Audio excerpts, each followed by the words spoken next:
नमस्कार दोस्तों, मैं सतीश सुमन आपके अपने YouTube चैनल श्रेष्ठ भारत में आपका स्वागत करता हूं। दोस्तों, आज है 26 जनवरी और आज एक ऐसा राष्ट्रीय पर्व है जिसको मनाकर हर भारतीय अपने आप में गौरवान्वित महसूस करता है। भारत के इतिहास में 26 जनवरी का दिन बेहद महत्वपूर्ण है क्योंकि 26 जनवरी 1950 को हमारा संविधान लागू हुआ था। भारतीय संविधान प्रत्येक नागरिक को लोकतांत्रिक तरीके से अपनी सरकार चुनने का अधिकार देता है। इस बार 26 जनवरी 1950 को हम 75वां गणतंत्र दिवस मनाने जा रहे हैं। हम इस वीडियो के माध्यम से बात करेंगे 26 जनवरी के इतिहास के बारे में।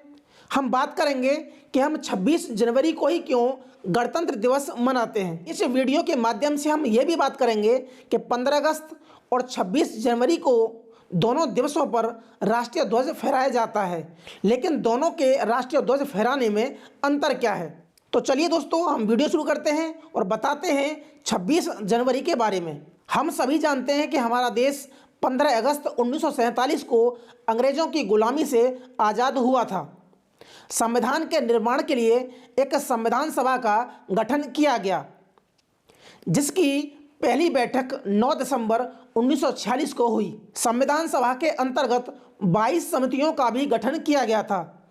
इन सब समितियों में एक सबसे प्रमुख समिति थी, वो थी प्रारूप समिति, जिसके अध्यक्ष थे बाबा साहेब डॉक्टर भीमराव अंबेडकर, जिन्होंने अथक प्रयास से 2 साल 11 महीना और 18 दिन में संविधान तैयार किया और 26 नवंबर 1949 को संविधान सभा के अध्यक्ष डॉक्टर राजेंद्र प्रसाद को सौंप दिया। इसी दिन को संविधान दिवस के रूप में पूरे भारत में मनाया जाता है। इसके 2 महीने बाद यानी कि 26 जनवरी 1950 को भारतीय संविधान लागू हुआ।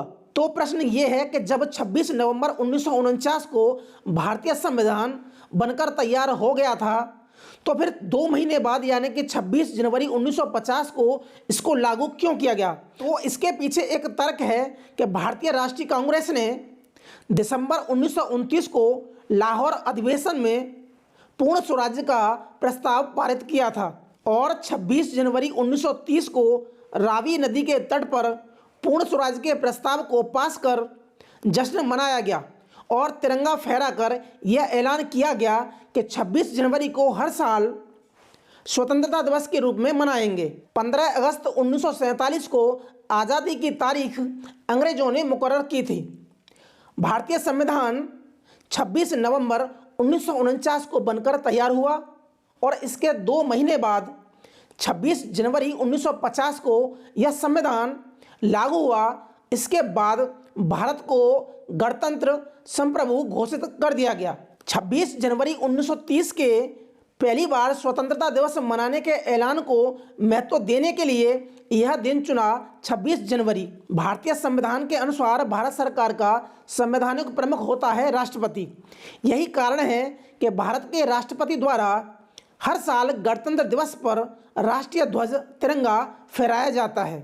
कार्यक्रम की शुरुआत भारत के प्रधानमंत्री द्वारा देश के शहीदों को श्रद्धांजलि अर्पित करने से होती है। राष्ट्रपति द्वारा राष्ट्रीय ध्वज तिरंगा फहराया जाता है और इसके बाद 21 तोपों की सलामी दी जाती है। उसके बाद में राष्ट्रगान होता है। सभी वीआईपी और चीफ गेस्ट परेड देखने के लिए कर्तव्य पथ पर आते हैं। इस कर्तव्य पथ को पहले राजपथ के नाम से जाना जाता था। इस बार गणतंत्र दिवस के चीफ गेस्ट हैं फ्रांस के राष्ट्रपति इमैनुअल मैक्रों। अब प्रश्न उठता है कि 15 अगस्त पर झंडा फहराने में और 26 जनवरी पर झंडा फहराने में क्या अंतर है। दोनों ही अवसर पर राष्ट्रीय ध्वज तिरंगा फहराया जाता है।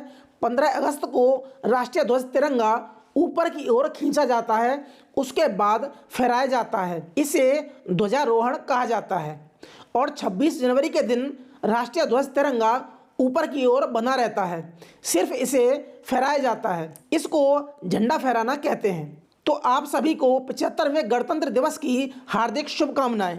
तो आज के लिए सिर्फ इतना ही। मिलते हैं हम अगली वीडियो में, तब तक के लिए नमस्कार।